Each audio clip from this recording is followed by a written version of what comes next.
Игрушки, детский телефон. Машиналар һәм конструкторлар кечкенә хуҗаларын көтә. Нурлатлылар китергән әйберләрнең бу бик азы гына. Ирекле акция кысаларында күбесен мохтаҗларга таратканнар. Кием, салым, уенчыклар, хәтта бала караватлары өстәлләргә кадәр алып килүчеләр булган. Мы совместно с волонтерами. Волонтерлар белән бергә бездә хезмәт күрсәтүче өлкәннәргә, хезмәт ветераннарына, инвалидларга йөрдек. Аларның өйләрен, ишек алларын җыештырдык, алар белән бергә чәй эчүләр оештырдык. Язгы игелек атнасы мәрхәмәтле Татарстан девизы астында уза. Аңа кушылган һәр ведомство үзенең игелекле эшләр эстафетасын әзерли. Атнаның һәр көне темаларга бүленгән.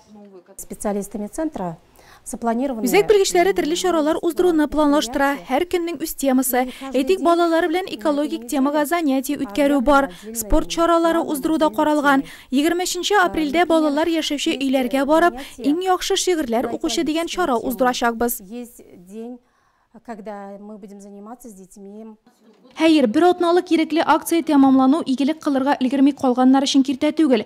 Мохтаҗ гаиләләргә һәм ялгыз гражданнарга ярдәм итәргә теләүчеләр өчен гармония үзәгендә ишекләр һәр көнне ачык. Шундый кеше китергән менә бу телевизорда бу көннәрдә Фома авылында яшәүче күп балалы гаиләгә тапшырылачак.